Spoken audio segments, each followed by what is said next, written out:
Walang-wala kang pera ngayon at gusto nyo kaagad kayo ay magkaroon ng pera. Diba ngayong araw na ito ay Biyernes, pero pwede nyo siyang gawin Biyernes or kaya po ay Tuesday or kaya po basta kung kailan kayo ay parang gusto nyo siyang gawin at kailangan ng pera, gawin nyo po siya mga bossing ko ha. Kung kailan nyo siya mapapanood, gawin nyo po siya. Subukan nyo po siya mga bossing.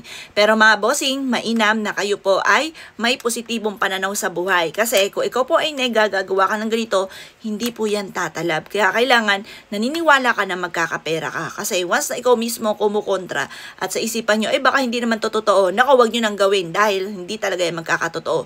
Pero mga bossing, kapag po kayo naman ay nasa mula sa puso ang pag-wish, naniniwala ka na magkakaroon kayo ng maraming pera, magkakaroon po talaga kayo. Kasi makapangyarihan ng ating isipan, ng ating salitain, at ang ating pandama. Kaya tatalasan nyo po mga bossing ko lagi ang pandaman nyo. Lalo-lalo na mga bossing ko sa mga taong sa kapaligiran po ninyo, ay feeling po ninyo ay may mga taong naiinggit sa inyo, tatalasan nyo ang pandaman nyo. Huwag kang papetiks-petiks dahil ito ay pantaboy din ng malas. Ito po tinuturo ko sa inyo. Ito yung silver natin. Yung silver natin, nagtataboy po yan ng malas. At ayaw po dyan ng mga gumagamit ng kaliwa sa mga silver. Nagtataboy yan ng malas. Kaya dapat lagi ka magdadala ng ganito.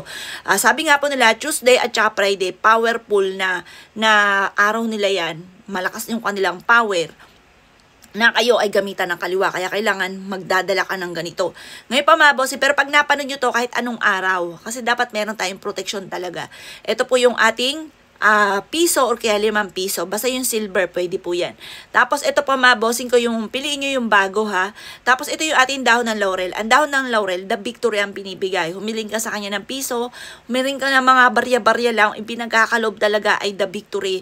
Sobrang blessing. Malaking halagang pera ang ipagkakalob niyan sa inyo. Basta naniniwala ka. Ganon din po yung bulak. Kasi minsan, di ba, napapasin po natin na parang kahit anong gawin natin kayod, parang sa walat-wala. Kaya kailangan natin ng bulak. Kasi yung bulak mga bossing, pagagaan ito ang daloy ng swerte. Etong tatlong ito ay perfect combination para makamagnetize na swerte. Kulay kami na malas, mainam na meron kang ganito dahil tutulungan ka nito para lagi naman ikaw ay suswertihin. Etong tatlong perfect na sangkap na ito ay makakatulong upang sa ganon lumevel up ang swerte po ninyo. Upang sa ganon, kayo po ay makamit nyo ko naman ang inyong mga ninanais. Proven po ito mga bossing ko ha. Ang gagawin nyo lamang ay ganito. Alas 7 ng umaga, humarap ka sa gawing silangan.